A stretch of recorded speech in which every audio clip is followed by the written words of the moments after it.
हरे राम राम राम हरे हरे, हरे कृष्ण कृष्ण कृष्ण हरे हरे, हरे राम राम राम हरे हरे, हरे कृष्ण कृष्ण कृष्ण हरे हरे. कुंडलिक वरदारी विठ्ठल श्री ज्ञानदेव तुकाराम गोपाल कृष्ण भगवान की जय. वक्रतुंड महाकाय सूर्यकोटि समप्रभ निर्विघ्नं कुरु मे देव सर्वकार्येषु सर्वदा. गुरुर्ब्रह्मा गुरुर्विष्णू गुरुर्देवो महेश्वर, गुरु साक्षात् परब्रह्म तस्मै श्री गुरवे नमः. वसुदेवसुतं देवं कंसचाणूरमर्दनं देवकी परमानन्दं कृष्णं वन्दे जगद्गुरुं.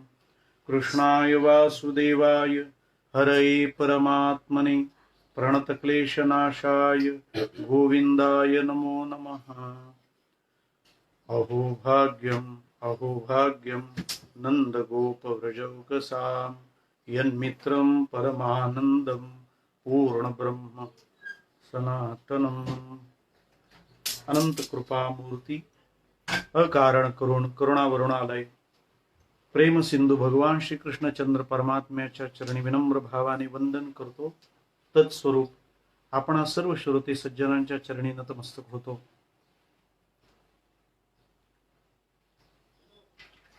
कोरोनाच्या पार्श्वभूमीवर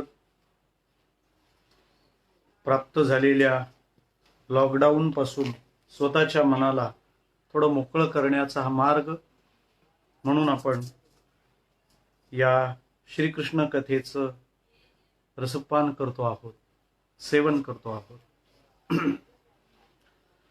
उचलीला कमळापती पायीची बंधने गळती, असं आपल्याला बंधरहित करणारं जर काय असेल तर ते श्रीकृष्ण परमात्म्याचं चरित्र आहे. त्या चरित्राचं आस्वादन करताना श्रीकृष्ण परमात्म्याचं चरित्र आपल्याला वेगवेगळ्या भूमिकेवर वेगवेगळ्या प्रांतात योग्य भूमिका कशा असाव्या याचं अचूक दिग्दर्शन करणारं चरित्र आहे. आम्ही ज्या करता त्याकडे जावं, ज्या दृष्टीनं त्याकडे पाहावं, आम्हाला त्या त्या रीतीचं मार्गदर्शन श्रीकृष्ण परमात्मा करतो आहे. त्याच्या अनेक आयामी अनेक रीतीच्या चरित्राचं चिंतन करत असताना काल आपण त्याच्या एका सूचनेचा विचार करत होतो. त्यानं आपल्याला जे आव्हान केलंय, याल तरी यारे लागे अवघे माझ्या मागे मागे. आपण सर्वांनी माझ्या मागे या. मग मागे या म्हणजे काय? श्रीकृष्णाचं जीवन आणि त्याच्या मागे आपण चालणं, याचा अर्थ आमचा प्रवास हा दैवी विचारांच्या मागे झाला पाहिजे, आसुरी नव्हे. श्रीकृष्ण परमात्मा ही विचार मूर्ती आहे. तो एक स्वतंत्र असा प्रवाह आहे आणि कृष्ण आपल्याला आव्हान करतो की तुम्ही माझ्या मागे चाला, तुम्ही माझ्या मागे या. आणि त्याचा सतत आग्रह आहे. अर्जुनाला सुद्धा भगवान श्रीकृष्ण म्हणतात की पहा, मी सुद्धा या कर्माचं अनुसरण करताना दिसतोय.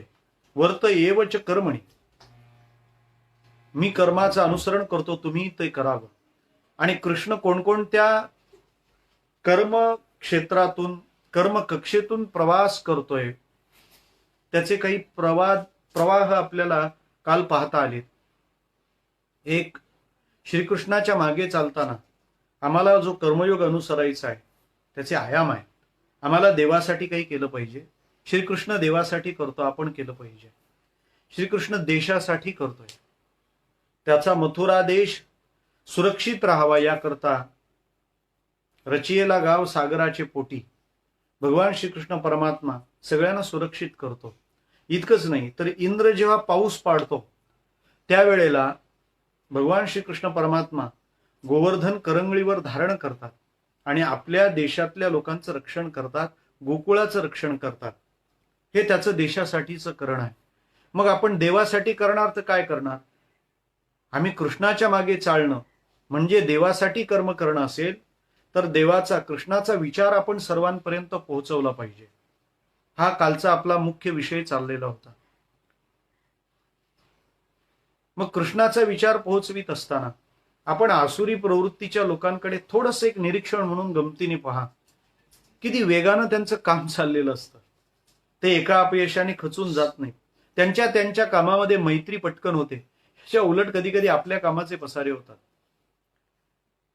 एकच कार्य करायला निघालेली अनेक माणसं एकमेकाबद्दल सद्भावना जेव्हा धारण करत नाही, तेव्हा ते कार्य कितपत यशस्वी होईल याबद्दल मनामध्ये शंका निर्माण होतात. त्याच्यामुळे देवाचं काम करणारा एक माणूस देवाचं काम करणाऱ्या दुसऱ्या माणसाकडे तो माझा सहोदर आहे, किंबहुना तेहीपेक्षा सोपा शब्द मी सांगेन, तो माझा सहाय्यक आहे, असिस्टंट आहे. जे काम मला एकट्याला करावं लागणार होतं, आता ते मला एकट्याला करावं लागणार नाही, कारण तेच काम करणारा आणखी एक मला सहकारी मिळाला. ही भावना जेव्हा त्या काम करणाऱ्या लोकांमध्ये परस्परांविषयी निर्माण होईल, तेव्हा हे देवाचं कार्य अत्यंत गतीनं काम करेल. बऱ्याचदा या संबंधाने अनेक चर्चा होतात आणि ज्या कामासाठी आपण एकत्र आलेलो आहोत ते मुद्दे कधी कधी बाजूला राहून जातात. परंतु या सगळ्या चर्चेच्या पलीकडे जाऊन मला इतकंच म्हणायचं आहे की आम्ही देवासाठी काम केलं पाहिजे. याचा अर्थ देवाचा विचार सर्वांपर्यंत पोहोचवला पाहिजे. आम्ही देशासाठी काम केलं पाहिजे. काल सावरकरांच्या एका वाक्यानं मी पुढे थोडासा विस्तार केला होता. श्रीकृष्ण देशासाठी काम करतो, आम्ही देशासाठी काम केलं पाहिजे. आमचं आमच्या देशावर प्रेम असलं पाहिजे, आमच्या राष्ट्रावर आमचं प्रेम पाहिजे. पुढे आम्ही धर्मासाठी काम केलं पाहिजे. इथे मुख्य येत आहेत ते धर्माचे प्रचारक लोक, कारण प्रचारक हे धर्माचे पाय आहे आणि ज्याचे पाय मजबूत त्याला गती अधिक आहे. अन्य धर्मियांकडे जर आपण पाहाल तर त्यांचे प्रचारक अतिगतीनं काम करताना दिसत आहेत, किंबहुना तो समूह देखील त्या प्रचारकांच्या बाबतीत तितका खंबीर असा पाठीराखा होऊन उभा राहिलेला आहे. दुर्दैवानं तसं दृश्य आपल्याकडे दिसत नाहीये. स्पष्ट म्हणायचं तर धर्मासाठी आम्हाला जर काम करायचं असेल तर कीर्तनकार, प्रवचनकार, व्याख्याते, निरूपणकार, कथाकार हे धर्माचे प्रचारक आहेत, म्हणजे धर्माचे पाय आहेत. त्यामुळे ह्या लोकांनी अतिगतीनं काम करावं आणि समाजाने त्यांच्या पाठीमागे खंबीरपणे उभं राहावं, हे घडलं पाहिजे. आज कीर्तनकार, कथाकार यांच्या मानधनांबद्दल उगाचच खूप चर्चा केली जाते. या बाबतीतलं माझं मत मी सांगतो ते स्पष्ट असं आहे, समाजाने मला इतकंच द्यावं तितकंच द्यावं या अपेक्षा वक्त्यांना नसाव्यात. कारण सगळ्यांना जो सांभाळतो तो मला नक्की सांभाळेल. सकळ जीवाचा करीतो सांभाळ, तुझं मोकलील ऐसे नाही. ही गोष्ट जितकी खरी, त्याची दुसरी बाजू अशी आहे की माझ्याकडे आलेला तो देवाचा माणूस आहे, मी त्या बाबतीत कुठेही कमी पडणार नाही, हा विचार समूहाने करावा. या रीतीने धर्माचं कार्य चालत राहील. मी धर्मासाठी काम केलं पाहिजे. श्रीकृष्ण परमात्मा धर्मासाठी काम करतो. पांडवांच्या बाजूने लढण्याचं, पांडवांच्या मागे उभं राहण्याचं कारणच ते होतं. पांडवांचा विजय हा केवळ पांडवांचा विजय नाही, तो धर्माचा विजय असणार आहे. आणि राहिला चौथा प्रकार, मी समाजासाठी काम केलं पाहिजे. मी समाजाचं काही देणं लागतो, माझ्यावर त्यांचं काहीतरी ऋण आहे. या रीतीने एक सक्रिय सज्जन बनून श्रीकृष्णाच्या मागे आम्हाला चालायचं आहे. श्रीकृष्ण परमात्मा आपल्या सगळ्या सवंगड्यांना हे आदेश देतो, हळूहळू चाला, कोणी कोणाशी न बोला, आपली वाटचाल सावधपूर्वक असू द्या, बहिर्मुखता नको, कोणी कोणाशी न बोला, उगाच वाचाळता नको, क्रियेविण वाचाळता व्यर्थ आहे. मी देईपर्यंत, इच्छित साध्य हाती येईपर्यंत अन्यांमध्ये रममाण होऊ नका. तुका म्हणे सांडा घाटे, तेने नका भरू पोटे. एवढं सगळं करणाऱ्याच्या बाबतीत देवाने आम्हाला आश्वासन दिलंय, आजी देतो पोट भरी. मग अशी ही एक टोळीच तयार केली, चौर्य विद्या प्रसारक मंडळ, आणि मग व्यवस्थितपणे चोरीचे उपक्रम सुरू केले. या समूहाने गवळणी तक्रारी घेऊन यायच्या, पण यशोदा मैया मात्र या सगळ्याच्या बाबतीमध्ये कोणाला जुमानतच नसायची. ती उलट आपल्याच मुलाचे सहज गोडवे गायची. बाळ सगुण गुणाचे ताने गे, बाळ दिसते गोजीरवाणे, काय सांगता गारहाणे गे गोकुळीच्या नारी. भगवान श्रीकृष्ण परमात्म्याच्या नावाने अनेक तक्रारी त्या गवळणींकडून येत आहेत. खरं तर ते तक्रारी घेऊन येणं या निमित्ताने आपण श्रीकृष्णाला पाहू शकू, ही या प्रकारची एक अपेक्षा आणि भावना त्या गोपींच्या मनामध्ये होती. श्रीकृष्णाला पुन्हा पुन्हा पाहावं. तुका म्हणे निवांत राही, पाहिले पाही परतोनी, पुन्हा पुन्हा त्या श्रीहरीचं अवलोकन करावं, त्याचं दर्शन करावं, ही धारणा. आणि इकडे ऐसा पुराण प्रसिद्ध चोर, केशव नाम्याचा दातार, पंढरपुरी उभा असे विटेवर, असा श्रीकृष्ण परमात्मा सगळ्या गवळणींच्या घरी जातो. घर पाहोनी एकांताचे, नवविधा नवनीताचे. अशा भगवंताने अनंत अशा लीला केल्यात. आणि या लीला करत असताना एकदा त्यांना वनभोजनाची इच्छा झाली. अर्थात या लीलांचा परिणाम जो व्हायचा तो झाला. गवळणींच्या तक्रारीने कंटाळलेल्या यशोदेने मात्र एक निर्णय घेतला. कारण जेव्हा गवळणी निर्वाणीची भाषा बोलू लागल्या, यशोदे कृष्णाला सांगावे, गोकुळी राहावे का जावे, तुम्ही आता आम्ही करायचं काय, तुझ्या मुलाचा इतका त्रास होतो, आम्हाला उपद्रव होतो, आता काय करू आम्ही सांगा. मग त्यावेळेला यशोदा मैया म्हणते, नाही थांबा, आता मी निर्णय करते. आणि यशोदेने श्रीकृष्णाला बजावलं, कृष्णा उद्या जाई राना, सवे घेऊन गोधना. उद्यापासून रानात आता तू गायी चारायला जायचं. गायी चारायला का जायचं कृष्णा? त्याचं कारण आपण गोवळी आहोत. आपलं जे परंपरागत आहे ते तुला सांभाळायचं आहे. एक दुसरी महत्वाची बाब, आपल्या घरी जे दूध दुभतं आहे, दही दूध तूप लोणी आहे, हे तसंच प्राप्त नाही झालं. त्याच्यासाठी आपल्या घरच्या सगळ्यांना किती कष्ट करावे लागतात याची तुला जाणीव असली पाहिजे. आणि या रीतीने मैया यशोदा कृष्णाला रानात पाठवण्याचा निर्णय घेते की कृष्णाने आता रानात गेलं पाहिजे. अशा भूमिकेवर श्रीकृष्ण हो म्हणणं शक्यच नाही. कृष्ण म्हणाला, मी नाही रानात जाणार. मैया म्हणाली, तुला जावं लागेल. मैया हा जो निर्णय घेते तो फार महत्वाचा आणि मोठा निर्णय. कोणता आणि कसा? याला श्रमाचे संस्कार म्हणतात. आपल्या घरी येणारी प्रत्येक गोष्ट किती कष्टातून किती श्रमातून आली आहे ही माहिती आणि हा विचार आपल्या घरातल्या मुलांना माहिती असला पाहिजे. त्यात आयते पण नको. शेतकरी असतील तर त्यांनी त्यांच्या मुलांना त्याकरता शेतावर नेलं पाहिजे. त्यांनी त्या प्रकारचा त्यांना तो विचार ज्ञात करून दिला पाहिजे. व्यावसायिक असतील तर त्यांनी त्यांच्या मुलांना हे सगळं किती कष्टातून उभं राहिलं हे माहिती करून दिलं पाहिजे. त्याचं कारण असं आहे, त्यांना जर श्रमाचा परिचय नसेल तर आयतं घरी आणण्याची आणि मला आयतं कधी कसं मिळेल याची जर सवय लागली तर तो परिवार आणि ती मुलं, ती पुढची पिढी श्रमापासून दूर राहील. वैकुंठवासी मामासाहेब दांडेकर असं म्हणायचे, म्हणे तसंही मुलांसाठी कमवून ठेवण्याची गरज नाहीच म्हणे. का? कारण त्यांच्यामध्ये जर योग्यता असेल तर तुम्ही नाही कमवून ठेवले तरी ते शून्यातून सगळं निर्माण करतील. आणि त्यांच्यामध्ये जर योग्यता आणि क्षमता नसतील तर तुम्ही कितीही उभं करून ठेवलं तरी ते लाखाचे एकाच दिवसात 12,000 करतील. मला म्हणायचं तात्पर्यानं हे आहे की श्रमाचे संस्कार त्या मुलांवर असले पाहिजेत. आणि मैया सांगते की कृष्णा तुला रानात गेलं पाहिजे. या श्रमाच्या संस्कारानं काय होईल सोपं सांगू का? त्या मुलांना आपल्या जीवनात कोणती गोष्ट आपल्या कष्टानं आणण्याची सवय लागेल. आणि ध्यानात घ्या, संपत्ती आणि श्रीमंती याचा समाधानाशी संबंध ती किती प्रमाणात आहे याच्याशी नाही, ती कशा स्वरूपातली आहे याच्याशी. माझं एक आवडीचं वाक्य आहे, आपल्या घरामध्ये पैशाचा खळखळाट असला पाहिजे पण त्याच्यामागे कोणाचा तळतळाट नसला पाहिजे. आणि आज आपण पाहतो गडगंज श्रीमंत माणसं आहेत परंतु समाधान नाही. जो पैसा चुकीच्या मार्गाने येतो तो मग चुकीच्याच मार्गाला जातो. मग त्याचा परिणाम व्यसन, चंगळवाद, उधळपट्टी यात आहे. आणि उलट संपत्तीच्या बाबतीत तर असं आहे की ती संपत्ती जर योग्य ठिकाणी वापरली, तिचा यथायोग्य सेवा कार्य सत्कार्यामध्ये वापर झाला तर त्या सगळ्यातून भगवंताची कृपाच आपल्याला संपादन करता येते.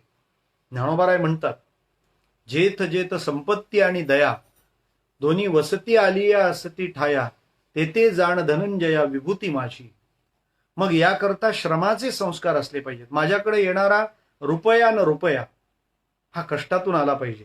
मी गमतीने एक वाक्य सांगत असतो, चाकरी वाचून खाणे अनुचित वेतन. वा, फार सुंदर. मी कष्ट केले नाही तर त्या दिवशी मला जेवण्याचा आज अधिकार नाही. इतकं ते जीवन श्रमप्रधान असलं पाहिजे. बाबा आमटेंच्या सोमनाथ प्रकल्पावर दरवर्षी युवकांसाठी श्रमसंस्कार नावाची एक छावणी उभारली जाते. अनेक श्रीमंतांची मुलं त्या उन्हाळ्यातल्या 2,500 ते 3,000च्या संख्येने तिथे त्या श्रमसंस्कारात जातात. अगदी दगड उचलण्यापासून बांध घालण्यापर्यंत ही सगळी कामं त्यांना करावी लागतात. आज श्रीमंत विचारधारेमध्ये आमच्या मुलांनी हे का करावं, आमच्या मुलांनी ते का करावं, तो ब्रँडेडच राहणार, त्याला याची सवय नाही, त्याला त्याची सवय नाही. या सगळ्यांनी आम्ही स्वतःला दुबळस्त नाही ना बनवलेलं. ज्याच्या बापाच्या मालकीच्या 1 कोटी गायी आहेत, तो श्रीकृष्ण पायात चपला न घालता हातात काठी घेऊन रानामध्ये गायी चारायला जातो. माता यशोदानी जगातल्या सगळ्या आयांच्या पुढे उभा केलेला हा खऱ्या अर्थाने श्रमाचा संस्कार आहे. आणि त्या श्रमसंस्कारातून एक संदेश आपल्या सगळ्यांच्या पुढ्यात दिलाय. मैया सांगते, कृष्णा खूप खोड्या केल्या, आता तू रानात जा. कृष्ण म्हणाला, मी नाही रानात जाणार. पण मैयाकडे एक तंत्र होतं. काय आहे? घर परिवारात समाजात वावरताना युक्ती आवश्यक आहे. मैयाला माहिती होतं श्रीकृष्ण एकटा रानात जायला तयार होणार नाही. मैयाने सांगितलं, कृष्णा तुला एकट्याला जायचंच नाही. मग जे सगळे मित्र तुझ्यासोबत लोणी दही तूप लोणी हे जे सगळे चोरायला होते ना, रानामध्ये हे सगळे तुझ्यासोबत गायी चारायला पण येणार आहेत. जे चोरायला आहेत ते चारायला सुद्धा आहेत. तू काळजी करू नको, या सगळ्यांना सोबत घेऊन तुला जायचं आहे. कृष्णाला आनंदच झाला. बघा, यशोदा मैया 5,500 वर्षापूर्वी ही सायकोलॉजी वापरते. मुलांना जर कॉलेजला ऍडमिशन घ्यायचं असेल तर ते 2-5 स्टेशन लांबचं कॉलेज निवडतात. पण 10वीला आपल्या सोबत जे होते तेच आपल्याला 11वीच्या वर्गात पण सापडले पाहिजेत, आपल्या सोबत असले पाहिजेत. ही आज जी आम्ही सायकोलॉजी वापरतो, यशोदा मैया ती सायकोलॉजी 5,500 वर्षापूर्वी वापरतात आणि सांगतात, उद्या तुला रानात जायचंय, उद्या जाई राना सवे घेऊन गोधना. मग आता उद्या रानात जायचं तर मग तयारी तर महत्वाची. आपण वारीला जायचं असल्यावर सुद्धा तयारी करतोच ना. ती तयारी तर केवढी छान असते. वळकटी, ताट, तांब्या, कपडे, खाऊ, या सगळ्याची मस्त तयारी असते. खाऊचे सुद्धा छान उपप्रकार असतात. म्हणजे सगळे जमल्यानंतर काढायचा खाऊ, खास माणसं जमल्यानंतर काढायचा खाऊ, एकट्याने गुपचूप खायचा खाऊ, सगळी मस्त अगदी मौज असते. तशी श्रीकृष्णाने तयारी केली. मग रानात जायचं तर काय केलं पाहिजे? श्रीकृष्ण म्हणतो, रानात जायचं तर मग काळी घोंगडी पाहिजे, हातामध्ये काठी पाहिजे. अशी सगळी तयारी श्रीकृष्ण परमात्मा करतोय. पण झोपच येत नाही. आता ही सुद्धा मौज असते. काय, मुलांना जर सहलीला जायचं असेल तर त्या सहलीला जात असताना, पिकनिकला जात असताना तयारी करतात, पण रात्री झोपच येत नाही आणि सकाळी लवकर जाग येत नाही. श्रीकृष्ण परमात्म्याला झोप येईना, मैया त्याला झोपवते. त्यावेळेला कृष्ण परमात्मा झोपतो, मैया सकाळी लवकर उठते. माझ्या कृष्णाला रानात जायचं आहे म्हणून कृष्णाकरता काय खाऊ द्यावा सोबत, म्हणून सकाळी लवकर उठून मंथन करते आणि छान लोणी काढते. लोणी काढून झालं, पण कृष्णाचा काही मागमूस नाही, कृष्णाच्या जागेपणाची काही चाहूल नाही, म्हणून मैया कृष्णाच्या शयन कक्षामध्ये येते. तर श्रीकृष्ण परमात्मा छान डाव्या कुशीवर झोपलेले त्या यशोदा मैयाला दिसले. डाव्या कुशीवर झोपलेल्या कृष्णाच्या डाव्या हातावर उजवा हात पडलेला होता. झोपेत सुद्धा त्या भगवान श्रीकृष्णाच्या हातातली बासरीवरची पकड मात्र मजबूतच होती. कुशीपर्यंत आलेलं कंबळ अगदी कोमल मृदू असा स्पर्श कृष्णाला करते याची जाणीव होत होती. भगवान श्रीकृष्णाचे कुरळे कुरळे केस चेहऱ्यावर पसरलेले होते, इतस्तता पसरलेले होते. भगवंताच्या चेहऱ्यावर गोड स्मित असं ओठावर हास्य जाणवत होतं. गालाला पडलेली खडी शोभिवंत होती. लहान बाळ झोपताना जसे आपले डोळे बारीक थोडे उघडे ठेवतो, श्रीकृष्ण तशी डोळे बारीक उघडे ठेवून झोपलेला होता. मैयाने क्षणभर पाहिलं तर असं वाटलं की श्रीकृष्णाच्या ह्या स्वरूपाचं दर्शन करत राहावं, अशी भावना तिची झाली. पण जर आपण असंच करत ठेवलं तर कृष्ण रानात कसा बरं जाणार? म्हणून मैयाने श्रीकृष्णाला जाग करण्याचा प्रयत्न केला. त्याला बघत राहणं ही भावना आहे, पण त्याला रानात पोहोचवण्यासाठी उठवणं हे मात्र कर्तव्य आहे. जीवनामध्ये भावना आणि कर्तव्य या 2 गोष्टी जेव्हा एकत्र येतात तेव्हा आपल्याला कर्तव्याला झुकतं माप द्यावं लागतं. नाहीतर सीमेवर लढणाऱ्या सैनिकाच्या बायकोला देखील वाटत असेलच ना, की माझ्या वाढदिवसाला माझा नवरा माझ्या सोबत असावा, ही तिची भावना आहे. पण सैनिक सीमेवरच थांबतो हे त्याचं कर्तव्य आहे. आपण ह्या सगळ्या गोष्टी पाहू शकतो. कीर्तनकारांच्या मानधनांवर चर्चा करणाऱ्या माणसांना मला हे सांगू द्या, 8-8, 10-10 दिवस वा गोड प्रमाण आलं, मुख डोळा पाये तैशीच ती उभी राहे. 8-8, 10-10 दिवस ही कीर्तनकार मंडळी रस्त्यावर वणवण भटकत असतात. त्यांनाही त्यांच्या परिवारात राहायचं असतं, परंतु ही भावना मागे सारून ते कर्तव्य बजावत असतात. कीर्तनकार आहेत, त्या जोडीला गुणीजन, गायक, वादक, ही जी टाळकरी मंडळी महाराष्ट्रभर आपल्या गोड गळ्यानं सेवा पुरवत असते, सेवा देत असते. मग ही 8-8, 10-10 दिवस अन्य अन्य गावी जाऊन वास्तव्य करतात आणि तिथला उत्सव कसा सुंदर होईल, कसा आनंददायी होईल यासाठी योगदान देतात. ह्या समर्पणाकडे पाहिलंच जात नाही. मला असं वाटतं, जे लोक मानधनांवर आणि कीर्तनाच्या दक्षिणेवर, गायक वादकांच्या दक्षिणेवर चर्चा करतात, मी म्हणतो त्यांनी कीर्तनकार आणि गायक वादक बोलवूच नाही. त्यांनी स्वतःच भजन आणि कीर्तन करावं. कारण कीर्तन ही भक्ती आहे आणि भक्ती करण्याचा अधिकार सर्वांना आहे. आपण ह्या पलीकडे हे योगदान देणारी जी माणसं आहेत त्यांना जपलं पाहिजे. पैशापेक्षा माणूस महत्वाचा आहे, ही बाब ध्यानात घेतली पाहिजे. धर्मासाठी जो जो काम करतो, धर्म संस्थापनेचे नर ते ईश्वराचे अवतार, या प्रकारची भावना असली पाहिजे. मग कोणी गोशाळेच्या माध्यमातून सेवा करत असेल, कोणी शिक्षण संस्था चालवत असतील, कोणी वारकरी शिक्षण संस्था चालवत असतील, कोणी दिंड्या सांभाळत असतील, कोणी फड परंपरा सांभाळत असतील, कोणी भजन कीर्तनादी परंपरा सांभाळत असतील, कोण दिंड्या सांभाळतोय, कोण कीर्तन, कोण कथा, हे सर्व संप्रदायासाठी, हा धर्म, हा विचार जागवण्यासाठी फार महत्वाचे आहेत. मला असं वाटतं की नेहमी पैशाची चर्चा करणारी माणसं ही स्वतः प्रचंड लोभी असली पाहिजेत. त्याचं कारण असं आहे, जो आपल्या आवडीचा विषय आहे आपण त्याचीच चर्चा करत राहतो. मग कधी कधी ती चर्चा सकारात्मक असेल किंवा नकारात्मक असेल. मला असं वाटतं, ह्या दक्षिण दाक्षिण्यापेक्षा ही माणसं जे काम करतायत ते काम मात्र या सगळ्याच्या पलीकडचं आहे. त्याची मोजदाद होऊ शकत नाही. या सगळ्यांचा विचार आम्हाला करता आला पाहिजे. या सगळ्या कामामध्ये ज्यांनी स्वतःला पूर्ण समर्पित केलंय, आम्ही त्यांचा विचार जरूर केला पाहिजे.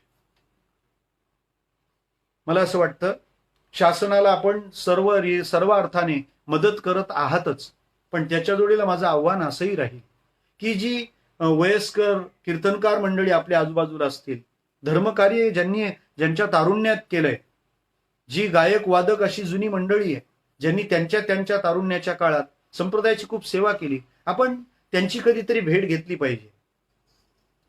त्यांची सुखदुःख विचारली पाहिजे, सुखदुःख जाणली पाहिजे. किंबहुना नाहीतर या वर्गामध्ये एक नैराश्य तयार होईल. एक ध्यानात ठेवा, समाज जेव्हा स्वार्थी होतो तेव्हा समाजाला देणारा माणूस व्यवहारी होतो. त्याच्यामुळे त्या माणसाने व्यवहारी राहू नये आणि समाजाने स्वार्थी होऊ नये. एकदा आपलं काम झालं की पुन्हा त्याच्याकडे दुर्लक्ष करणं हे किती चुकीचं आहे, हे किती चुकीचं आहे. आज धर्मासाठी माणसं या कामासाठी मिळत नाहीयेत. मायबाप ध्यानात घ्या, इथून पुढची पिढी या मार्गाचा विचार करील की नाही शंका आहे. याचा विचार आपण केला पाहिजे. आमचा मुलगा डॉक्टर व्हावा, वकील व्हावा, इंजिनियर व्हावा हे सगळं वाटतं, पण त्या मुलाने धर्मासाठी काम केलं पाहिजे. तो कीर्तनकार, प्रवचनकार झाला पाहिजे, याचा विचार का केला गेला जात नाही?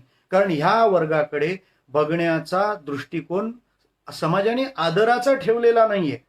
तुम्ही पहा, मी घेतलेला अनुभव सांगतो. रेल्वे गाडीतून एखादा कीर्तनकार उतरतो तर जेमतेम त्याला घ्यायला एखादा माणूस उतरतो. आम्ही मुस्लिम बांधवांकडून शिकलो पाहिजे. एक मौलवी जर गाडीतून उतरला तर त्या डब्याच्या भोवती 50 ते 55 मुस्लिमांचा गराडा पडलेला असतो. आम्ही हे का पाहत नाही? हे आम्ही का पाहत नाही? जर वारकरी संप्रदायाच्या माध्यमातून हा हिंदू धर्म जगला पाहिजे, जागला पाहिजे, हे जर ध्यानात घेणार असाल तर माझी नव्या आणि जुन्या दोन्ही पिढ्यांना, वयोगटांना विनंती आहे की आपले एकमेकाचे संबंध छान असले पाहिजे.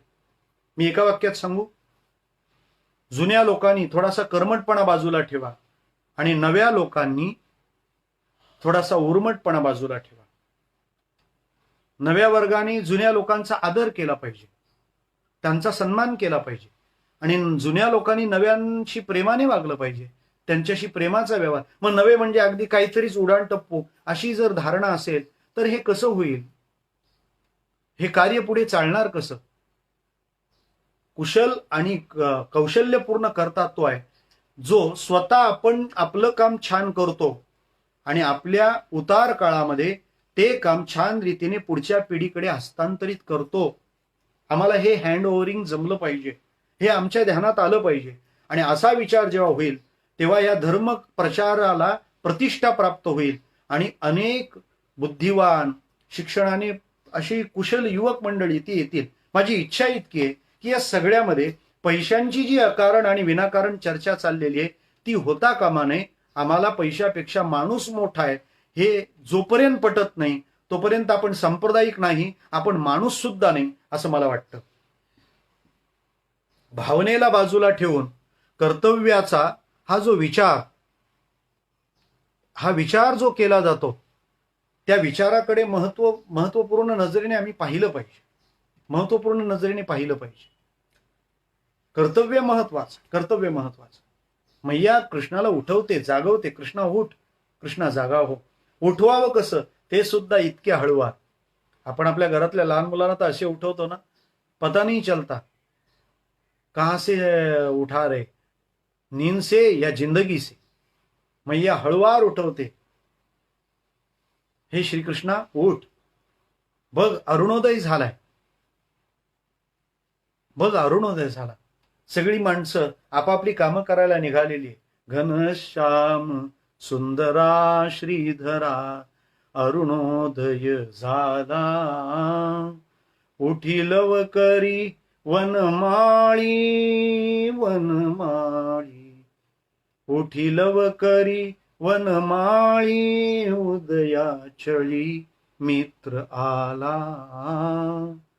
मैया कृष्णाला उठवते. तो नाही नाही म्हणतो, पण जेव्हा सगळे गोपाळ इथपर्यंत आलेले आहेत तेव्हा या सगळ्यातून श्रीकृष्ण परमात्मा जागा होतो आणि मग धावपळ सुरू. माझे मित्र आले, मला आता तयार झालं पाहिजे, पटकन चाललं पाहिजे.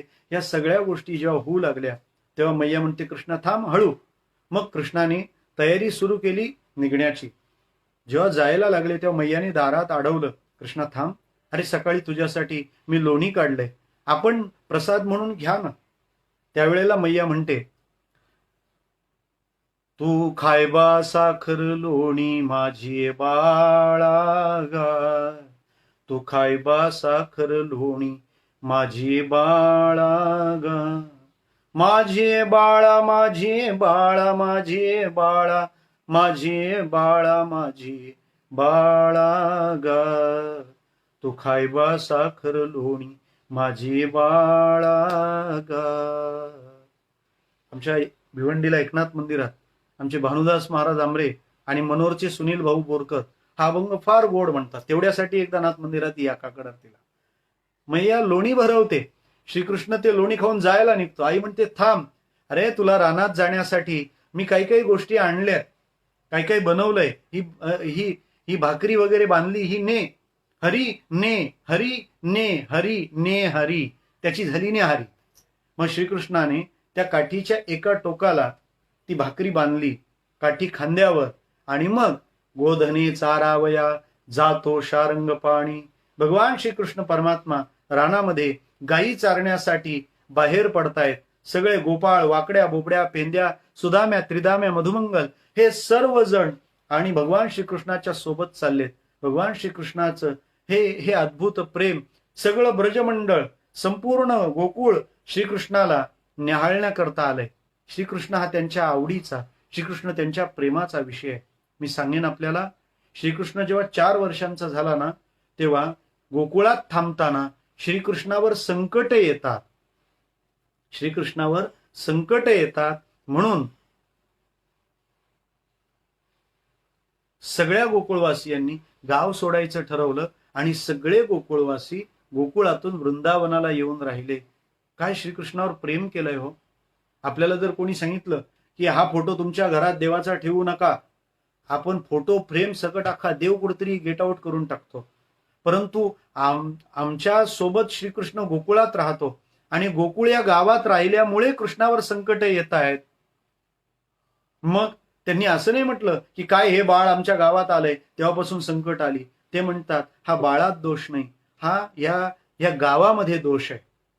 एक वाक्य सांगेन, पूज्य मोरारी बापू नेहमी उच्चारत असतात, प्रेमी जब दोष देखेगा तो खुद में देखेगा, प्रेमास्पद में कभी नहीं देखेगा.